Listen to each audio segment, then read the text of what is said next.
Hey Spooky friends, we're on day 6 of our 31 Days of Horror Movie Villains, and today we're talking about none other than Jason Voorhees. Before we begin, if you like horror movie and pop culture content, give your girl a follow. Jason Voorhees is very similar to Michael Myers. He's a big, strong, silent type. He doesn't have much of a personality, but he does have an interesting backstory. Jason Voorhees was born on June 13th, 1946 to Pamela Voorhees. He was born with facial deformities, and his mother basically tried to hide him away from the world to protect him from people bullying him. But when he was 11 years old, she decided to get a job at Camp Crystal Lake and bring him along because she thought it'd be safe because she works at the camp. One thing though is that Jason doesn't know how to swim, so she told all the camp counselors to not let him swim, but unfortunately when she was busy, some of the other campers started bullying Jason. They put a bag over his head to make fun of his facial deformities. Other camp counselors were getting busy somewhere else, so they were not aware that the campers pushed Jason into the lake and he drowned. After his death, people talked about how the camp is cursed. Multiple people died at the camp. There was a fire at the camp, and later we find out that Pamela Voorhees was kind of behind it all, trying to prevent people from coming back to the camp. So in the first Friday the 13th, Jason is not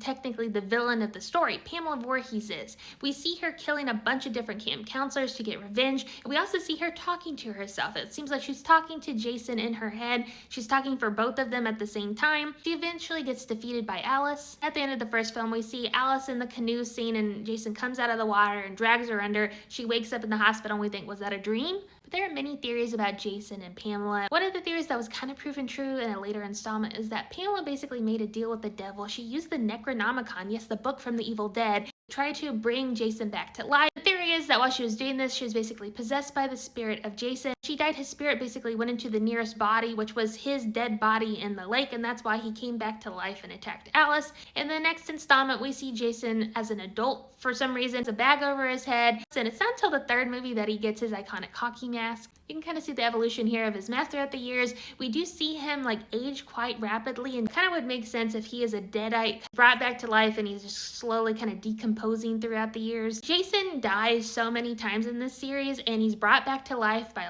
lightning strikes multiple times. He just seems to be an unstoppable force at times. There are 12 Friday the 13th films, and we see various forms of Jason throughout those movies. There's a lot of weird choices throughout this franchise. We do see him go to space. We do get Freddy versus Jason, where we see Freddy bring him back from hell. But one thing to note, he really doesn't like teenagers. He has a sixth sense for when people are getting busy. He finds them and he ends it. He also seemingly doesn't like windows. The amount of windows he breaks throughout this franchise is comical. It seems that every single movie when he comes back, he just gets a little bit stronger and stronger. His weapon of choice is his machete, but he uses many things to kill people, and he has about 150 to 163 kills throughout the entire franchise. Jason is not necessarily my favorite villain, but he is one of the big bads of the horror genre. He's a pretty scary dude. So I think he's definitely earned that title of one of the big bads of the horror genre.